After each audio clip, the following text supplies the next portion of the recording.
Hi guys, welcome to the channel where we become the best version of ourselves physically and mentally. Today, I want to tell you 3 most super important mistakes that you should keep in mind when you want to start a business, coming from someone who is also a beginner entrepreneur who is also starting my own fitness online coaching, my own fitness clothing brand, and also a print on demand dropshipping business. I know if you have been following me, you would be like, oh my god, Scarlett, you usually post about fitness content. Why are you changing your niche? But no, it's just that my interests are evolving and expanding, and I want to create a channel where I can serve other people to live their life of their dreams. And one way we can do it is through fitness, scientific based content. But I also want you to live a life of purpose, of dedication. And for me, I would be able to do that by creating a life of freedom with business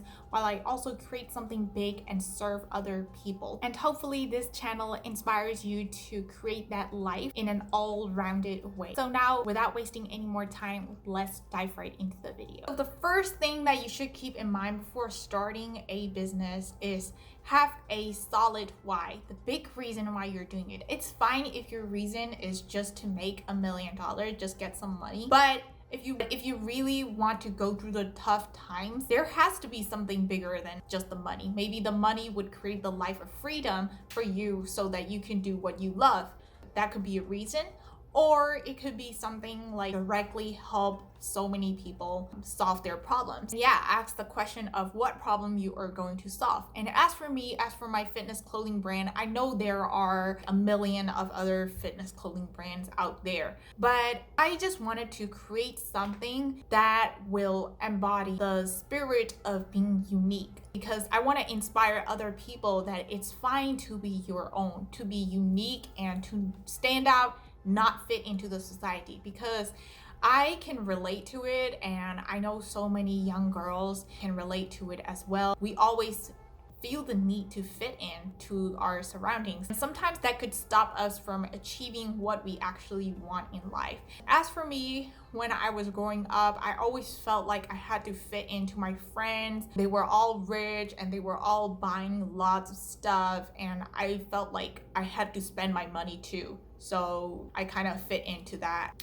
rich girl type thing, even though my parents were poor, but I was just in a private expensive school. So, and without that, I know I would probably be, instead of just consuming and buying lots of stuff, I would be creating art, creating something really different and unique for myself. But I was afraid of standing out from the crowd, and I had darker skin than most of my friends, and they always bullied me. So I hated that feeling of not fitting with anyone else. And also, most young girls, there was this need to be pretty and to attract guys. That's just like the normal. And because when I was young, I had very little confidence in myself. I always felt like I need a validation from the external surrounding, other people to accept me that I'm also pretty and beautiful, and so I need to buy all that makeup, and I also need to have a boyfriend in order to just fit in. So I was never myself, and I was just trying to be someone else. Because of that, now when I look back, I see self-esteem lacking so much in our society. I wish so many young girls right now could know that message, and I want my brand to deliver that message through being unique. I want the designs to be so unique, and I want a message that goes along with that it is okay to be unique, it is okay to stand out. Just express who you are. You're a multifaceted human being. Express your interests, express who you really are. I had that deep vision to create a design that is inspired by my cultural background, and they have really beautiful, unique ones. And I thought if I incorporate those designs into a gym clothing brand, gym clothing, then it would just stand out. And I would also have letters saying on the arm sleeves with that message for girls to be okay by being themselves, they don't have to fit in. That was really my reason of starting a clothing line. And as for a coaching, that goes hand in hand along with YouTube, of course. I just wanted to help other female being more confident in themselves, know what is good for their body, healthy for their body, transform their body in a healthy, in a sustainable way. But also I've been thinking of, incorporating life coaching techniques into it because I want people to transform both their bodies and mind. And that is really the pinnacle of achieving what we want and creating that life of freedom, of fulfillment, and that satisfaction. Okay, so enough of my own experience, but ask yourself, what problems are you solving? What do you see other people are really facing on a big scale? And then try to bring a solution to it and then cater your business around solving that problem. And the second tip, especially if you have been thinking a lot about starting a business, is to just start it. Like, you will always have that feeling of not having enough self-worth, like as if that you are not enough, your service is not enough for other people. And we will always continue to feel that way. Like, before making 10K, we will always feel like we're not enough to make that first sale. And even if after we have hit 100K, we'll always feel like you're not good enough to reach that 1 million. But you have to let go of that mindset that you are not good enough. Yeah, we will never be 100% perfect. We always will have room to improve. And guess what? You can also improve while also working on your business. Like, for example, coaching. I may not be that perfect coach, knowing all the answers to all solutions, but you know what? I'm also learning. You can also work with beta clients before you bring your high ticket program. There always is a time for you to improve. But until you start it, you will never know what sort of failures are out there. And when you face failure, you will learn alongside as well. As for me, of course, I haven't even scaled those businesses a lot. I haven't even dived deep into it. But even then, as a beginner, I make a ton of mistakes. Like, for me, how I could work way better for communication with my clients.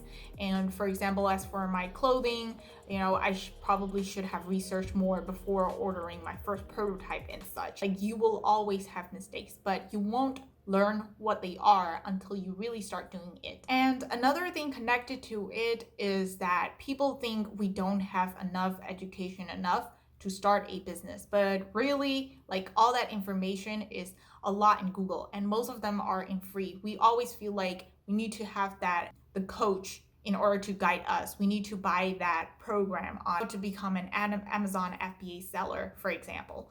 But there is so much information out there. You could watch YouTube videos all day, but even then, after reading and watching all those things, one problem that you may encounter is analysis paralysis, because you have so much info, you won't know where to start doing it. And every different mentor will teach you something different. And so you won't know which approach to take. So that is why the best thing is to just click the switch on in your brain, just start doing it and figure out what your next step is. Don't overthink of what your next 10 step is, because it will overwhelm you. But instead, just move with progress every single day. Just work on the next step of your progress. Now, the third most important thing that every beginner business entrepreneurs should keep in mind, I believe, is to let go of your ego. I know it is so important when you're on YouTube, when you're browsing through that, you will see so many millionaires talking about their laptop beach life and how they're making $200,000 in sales this month. And so you will start to compare yourself with other people, and your ego will be coming in the way. But instead of thinking that all those people are competition, you could instead start thinking that that is really what's possible for you. If someone is dominating your niche, then that is showing that there is a demand for it, and that means you have the potential to be like that type of person as well. So instead of, treating everyone else's competition, start learning from things and really start from that zero and let go of your ego. Start from zero and let go of your ego. That is kind of rhyming. But yeah, when you are starting out, you really need to let go that fear of rejection. As for me, fitness coaching, I am talking to like so many strangers on Instagram,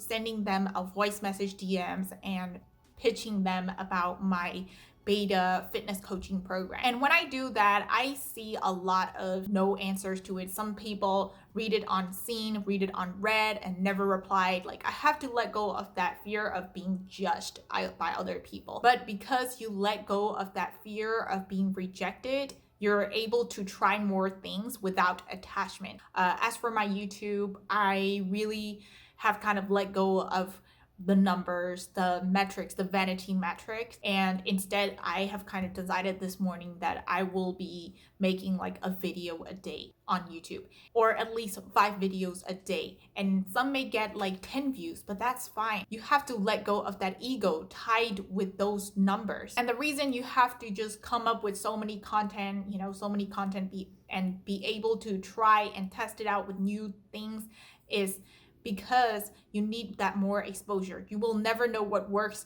for you and your brand until you try it out. And yeah, one big thing that I learned along my entrepreneurial journey is that before, I used to hate pitching sales a lot.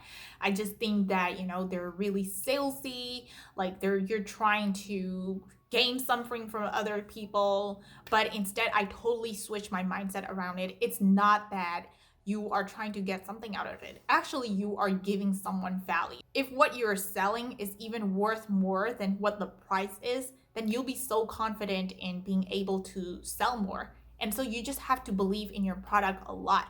And that totally changed up my mindset about it. But instead, I try to think of it as, you are trying to solve someone's problem. And of course, for you to solve more problems in the world, you need that freedom. And that is the only way why you could charge them a price, so that you will have the freedom and you will be able to solve their problems more later down the road. And so, yeah, that is what I wish every beginner entrepreneur before starting out should know. What I wish I knew when I started out, because I was never a business student. I hated business, anything to do along with business during my high school, because my dad, he ran business, but he always had like so much stress.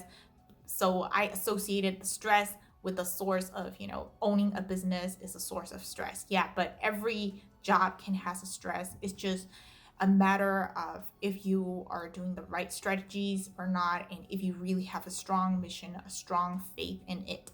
And so, yeah, that is what I truly believe, how I can serve other people on a massive scale with what I'm creating right now. So yeah, I will continue to update you guys on my fitness coaching business, how it's going, and also my other entrepreneurial endeavors. And of course, continue providing you fitness content so we can all look best, feel your best, and also be the best that you can. So as always, thank you so much for watching, guys. Don't forget to like and subscribe so more people can see those type of driven entrepreneurial fitness, all that good stuff. And yeah, I will see you on my next video.